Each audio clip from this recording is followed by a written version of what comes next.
most recent thing large that I did is a new band method. I had the pleasure of co-writing it with Larry Clark, who's a wonderful educator and composer. And the goal here is to write something to be used to teach beginning band instruments. In most schools in the US and now in Australia and in some cases in Europe, but mostly in the US, because of scheduling conflicts, band is taught in a group situation. So if you have a beginning band and it meets in third period, you will have flutes and clarinets and trumpets and trombones and drums and all at the same time in the same room, and they all have to learn how to start. So it is somewhat chaotic. And since every instrument has different problems to learn how to play them, when you're writing a book like that, you're writing a jigsaw puzzle. And you're saying, okay, first of all, there are more kids who like to play clarinet than any other instrument. There are more kids who start. That's just a fact. So let's write the clarinet book in a way that we make almost no concessions. Okay, so if we do that, now how would the trumpet book overlay? Well, that would fit here, but trumpets have to do this, so when we get here, we got to go. So it's like writing a little bit of a jigsaw puzzle when you put the product together. And that, it's called a beginning band method. And so ours is on 2 levels, a book 1 and a book 2. But when looking at the field, what I have found is that more students are now starting in 5th grade and 6th grade, where they used to start in 4th grade. So we wrote book 1 and 2 starting at that level. Many people would write a book 3. Instead, I went the other way, and I wrote a primer book, because I think all of the book 1s move too fast for someone who's starting in 4th grade. So rather than 1, 2, 3, we have primer 1, 2. So it's analyzing the changes that are taking place in music education and saying, how do you construct the materials to make it easier for the teacher to use them? Now, most schools have a recorder program, which starts the year before, in 3rd grade or 4th grade. So I said, okay, I want to get them prepared.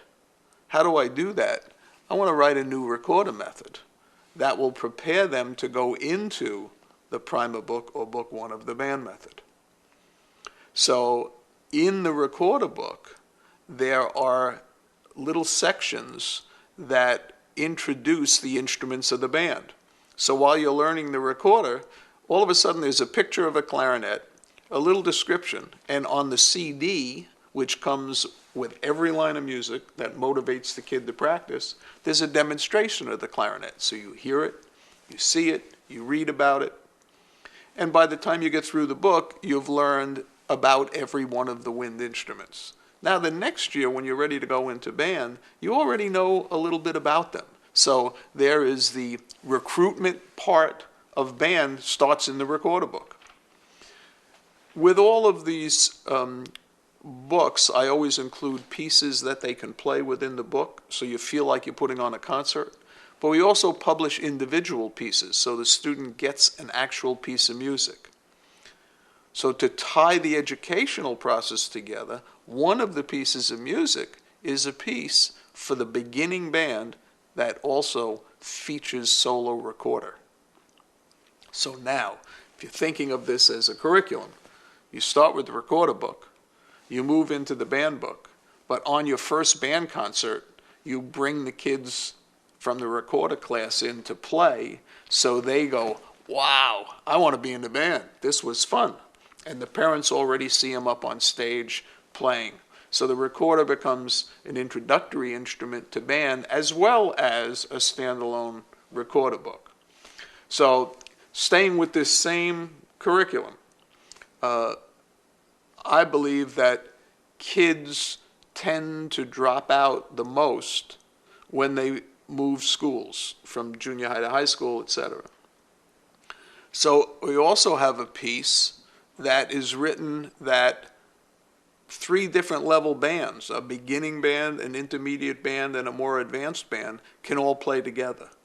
And the idea is that in June or April, or depending on when your school is going to be let out, you put on a concert, and at that concert you have a, quote, massed band, where each of the bands, the elementary band, the junior high, and the high school band, all perform together. Each one plays a few pieces, and then it ends with all of them together.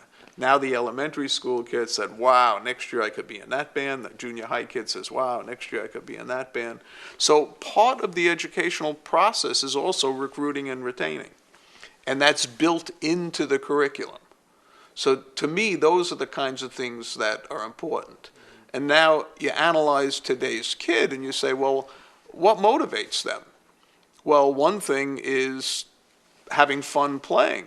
So for every book that I do, the book comes with a CD.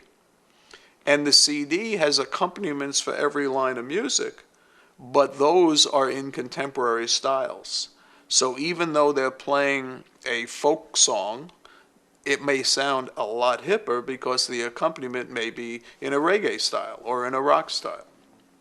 If it's an actual classical piece that they're playing, a Beethoven piece or something, then we do it with strings. So it's authentic to the kind of music that it is. And then to add that one more step, say, what do? We have its own website. So that today's student who is motivated by the traditional things, but also by playing along with a CD, playing along with an MP3 file, going up on a website and researching. There's assessment on the website. So if a teacher has to give you a test, they don't have to do it. They say, go to the website, click on this button, print that out, play it. You could even email me the answers. So we're trying to make it easier for the teacher, easier for the student, and motivating for all of them.